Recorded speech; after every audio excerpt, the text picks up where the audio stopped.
கல்வி செய்திகள். செய்திகள் வாசிப்பவர் சிவசக்தி ஸ்டாலின்.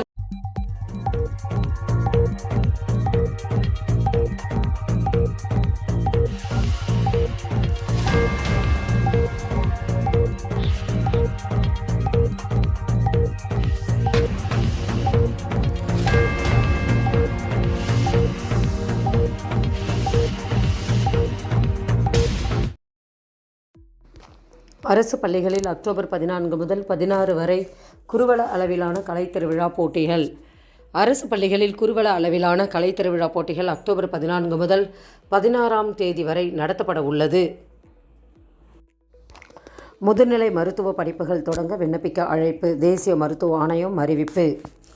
MD, MS போன்ற முதுநிலை மருத்துவ படிப்புகள் தொடங்கவும் ஏற்கனவே உள்ள இடங்களை அதிகரிக்கவும் விண்ணப்பங்கள் வரவேற்கப்படுகின்றன. புதிய இடங்களை உருவாக்குவதற்கான அத்தியாவசிய சான்று மற்றும் உறுப்பு கல்லூரிகள் ஒப்புதல் சான்று ஆகியவற்றை சம்பந்தப்பட்ட பல்கலைக்கழகத்திடமிருந்து பெற்று பெயர் வரிசை எண்களை தவறின்றி பதிவிட்டு விண்ணப்பத்தில் இணைக்க வேண்டும். முதுநிலை மருத்துவ படிப்புக்கான வழிகாட்டு நெறிமுறைகளின்படி விண்ணப்பங்கள் இருத்தல் வேண்டும் என தெரிவிக்கப்பட்டுள்ளது. ஆசிரியர்களின் கோரிக்கைகள் விரைவில் நிறைவேற்றப்படும். அமைச்சர் அன்பில் மகேஷ் பொய்யாமொழி தகவல். தமிழக முதலமைச்சர் கொண்டு வந்த பல்வேறு திட்டங்களில் அரசு பள்ளிகளில் மாணவர் சேர்க்கை அதிகரித்து வருகின்றன. பள்ளியின் அருகே போதைப் பொருட்கள் விற்பனை செய்வது கண்டறிந்து நடவடிக்கை எடுக்கப்பட்டு வருகிறது. அவை முற்றிலும் தடுக்கப்படும்.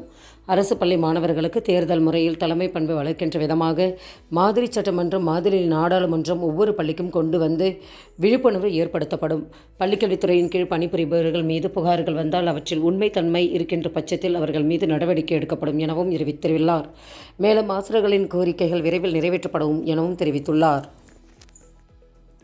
எமிஸ் செயலியில் தகவல்கள் பதிய 1800 பேர் நியமனம். பள்ளிக்கல்வித்துறை அமைச்சர் அன்பில் மகேஷ் பொய்யாமொழி தகவல். எமிஸ் செயலியில் தகவல்கள் பதிவு செய்ய மேலும் 1800 பேர் விரைவில் நியமனம் செய்யப்பட உள்ளதாக தமிழக பள்ளிக்கல்வித்துறை அமைச்சர் அன்பில் மகேஷ் பொய்யாமொழி தெரிவித்துள்ளார். மாணவர்களிடையே தலைமை பண்பை வளர்க்கும் வகையில் குறிஞ்சி, முல்லை, மருதம், நெய்தல், பாலை என 5 விதமான மன்றங்கள் கொண்டு வர வேண்டும் என தெரிவித்துள்ளார்.